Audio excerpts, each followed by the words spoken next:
Bonjour et bienvenue à tous. On commence avec cette nouvelle note publiée par l'Office d'échange sur les chiffres du commerce extérieur. Il en ressort que notre déficit commercial s'est allégé de 6% en 2014. En cause, le volume des exportations a recouvert celui des importations à hauteur de 51%. Et le Made in Maroc a bien marché car il a enregistré une évolution positive avec une progression de 6%. Concernant les produits importés, la valeur des denrées alimentaires a enregistré la plus grosse hausse dans la facture, soit plus 15% environ. Et en bref, notez que les importations espagnoles du Maroc ont grimpé de 16,5% à fin novembre dernier. Les exportations du voisin ibérique vers le Maroc se sont orientées à la hausse avec un volume de 5,4 milliards d'euros sur la même période. Le Maroc reste en tête du peloton des clients africains de l'Espagne devant l'Algérie, le Nigeria ou encore l'Afrique du Sud. Fiscalité, une opération de recouvrement de grande envergure vient d'être lancée à Casablanca.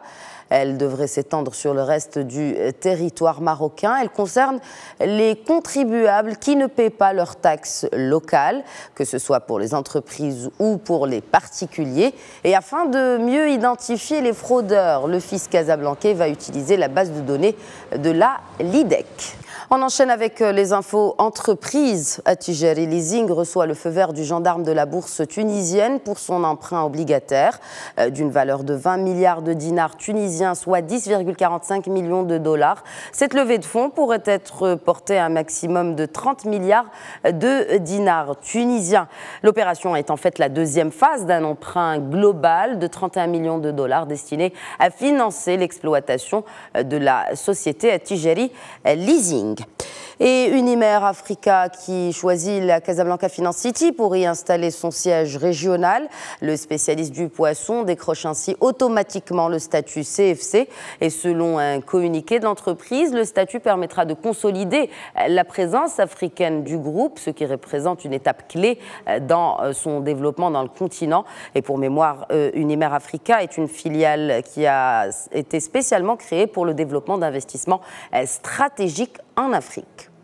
Direction la Libye, la Banque centrale appelle à se serrer la ceinture. Le déficit budgétaire se chiffre à plus de 18 milliards de dollars en 2014.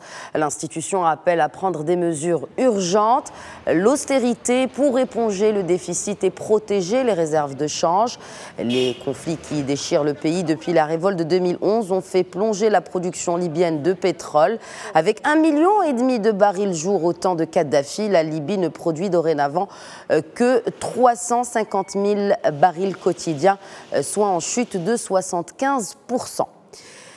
Et puis on enchaîne avec la Chine, les Chinois qui n'ont jamais été aussi friands d'investir hors de leur pays. Pour la première fois en 2014, les investissements chinois à l'étranger franchissent la barre des 100 milliards de dollars. Ainsi, les investissements vers l'Union européenne ont pratiquement triplé l'an dernier. Ceux vers les États-Unis ont pour leur part gonflé de 24%. À l'inverse, les investissements étrangers en Chine se tassent de façon marquée et continue. C'est tout pour l'actualité économique. Excellente journée à tous.